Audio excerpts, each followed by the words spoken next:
Haleluya, haleluya, shalom, blessed people. Jumpa lagi dengan saya, Pendeta Theodorus, dalam channel Rumah Berkat House of Blessing. Pagi ini kita akan membaca Alkitab yang terdapat di dalam Mazmur 34 ayat 8 sampai 11. Tema kita pagi ini adalah menikmati kebaikan Tuhan. Mari kita baca bersama firman Tuhan. Malaikat Tuhan berkemah di sekeliling orang-orang yang takut akan Dia, lalu meluputkan mereka. Kecaplah dan lihatlah betapa baiknya Tuhan itu. Berbahagialah orang yang berlindung padanya. Takutlah akan Tuhan, hai orang-orangnya yang kudus, sebab tidak berkekurangan orang yang takut akan Dia. Singa-singa muda merana kelaparan, tetapi orang-orang yang mencari Tuhan tidak akan kekurangan sesuatu pun yang baik. Saudara yang kekasih dalam Tuhan, apa yang telah kita baca tadi merupakan pengakuan Daud akan kebaikan Tuhan. Kebaikan Tuhan yang dinyatakan Daud itu terdapat dalam frasa kecaplah dan lihatlah. Ini kesaksian Daud yang mengalami sendiri kebaikan Tuhan di tengah masalah hidupnya. Kalau kita dapat berkata, aku telah merasakan atau mengecap itu dan melihat apa yang Tuhan lakukan dalam hidup saya, maka itu merupakan sebuah kesaksian yang kiranya itu berasal dari sesuatu yang kita alami sendiri, bukan hanya kata orang, tetapi kita sendiri yang mengalami bagaimana Tuhan campur tangan ketika kita ada di dalam kesulitan, ketika kita ada di tengah masalah kehidupan. Saudara yang kekasih, kebaikan apa yang Daud rasakan? Apa yang dia kecap? Apa yang dia lihat? Apa yang dia terima dari Tuhan? Dari pembacaan tadi, kita dapat melihat paling tidak 3 hal. Pertama, Daud dijaga dan diluputkan oleh malaikat Tuhan, di ayat 8. Yang kedua, menjadi orang yang berbahagia, di ayat 9. Dan yang ketiga, tidak berkekurangan sesuatu pun yang baik, di ayat 10 dan ayatnya yang ke-11. Nah, tetapi kemudian ada yang harus kita perhatikan, yaitu bahwa tidak semua orang yang dapat mengecap dan merasakan kebaikan Tuhan. Jadi, orang seperti apa dong yang dapat menikmatinya? Saudara, bahwa Daud bukanlah orang yang serta-merta mengakui tanpa ia mengalami.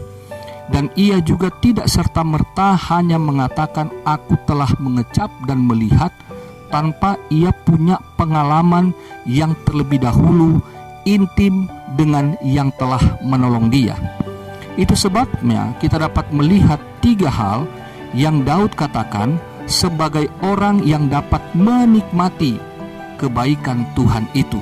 Yang pertama, kita melihat orang yang takut akan Tuhan itulah yang dapat mengecap dan merasakan kebaikan Tuhan, di ayat 8 dan ayat yang ke-10.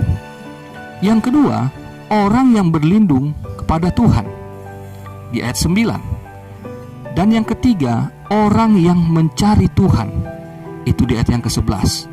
Orang yang takut akan Tuhan, orang yang berlindung pada Tuhan, dan orang yang mencari Tuhan, itulah orang-orang yang menikmati penjagaan dan peluputan oleh malaikat Tuhan, orang yang mendapatkan kebahagiaan, dan orang yang tidak akan berkekurangan sesuatu yang baik. Jadi saudaraku yang kekasih, bahwa Daud mengatakan, menyaksikan kepada kita apa yang dia telah terima, karena ternyata sekali lagi pelajaran dasar kita ialah bahwa kita harus punya hubungan yang intim dengan Tuhan.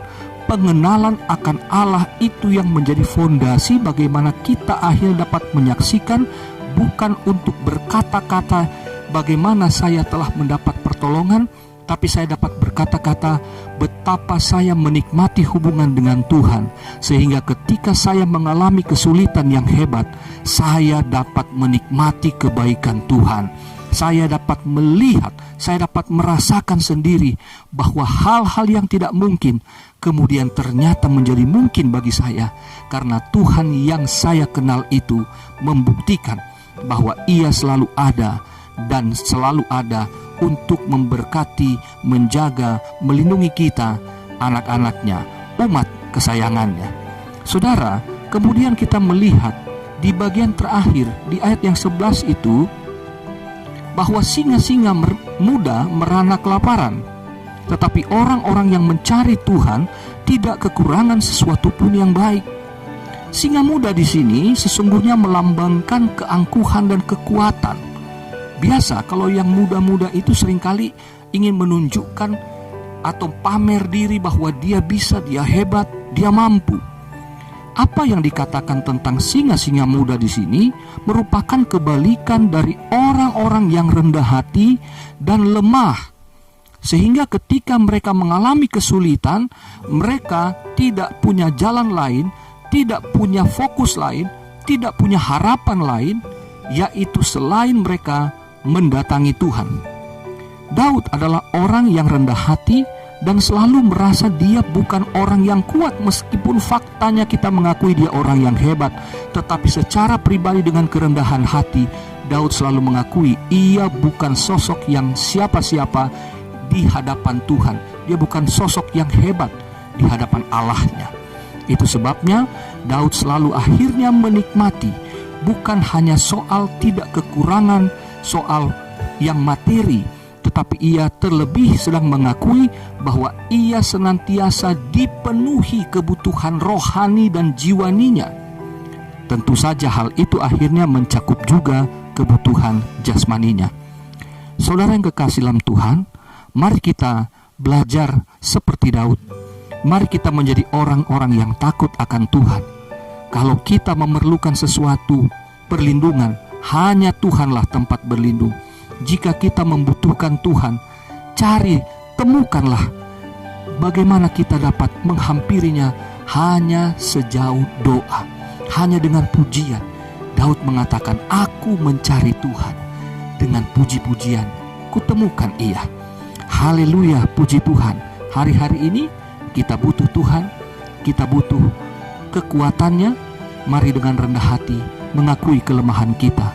Kita tidak mungkin dapat berhasil melewati berbagai kesulitan tanpa Tuhan campur tangan dalam hidup kita. Tuhan Yesus memberkati Bapak Ibu Saudara sekalian. Mari kita berdoa. Bapa dalam sorga, setelah kami mendengarkan firman-Mu, kami teringat bahwa kami ternyata bukanlah orang yang hebat, orang yang kuat, tetapi kami mau belajar untuk merendahkan diri dan mengakui kelemahan kami sebagai manusia biasa. Tuhan, kejadian hari-hari ini menyadarkan betapa rapuhnya kami, betapa rentannya kami, betapa kami begitu mudahnya dikalahkan tanpa penyertaan Tuhan. Itu sebabnya kami bersyukur Tuhan, kalau hari-hari ini kami punya banyak waktu bersama-sama dengan keluarga kami untuk bersatu hati, untuk bersepakat duduk di kaki Tuhan, memanggil nama-Mu, untuk berseru kepadamu, memohonkan rahmat-Mu atas kami, keluarga kami, dan terlebih bagi bangsa kami ya Tuhan. Kami menyadari bahwa Tuhan saat-saat ini sedang bekerja dengan cara yang ajaib, meskipun kami tidak tahu bagaimana caranya. Tetapi kami sadar bahwa selalu di balik masalah, di balik bencana, ada rencana Tuhan yang mulia yang akan dinyatakan. Akan ada sesuatu yang ajaib yang pada akhirnya kami dapat menyaksikan kemurahan Tuhan bagi hidup kami semua.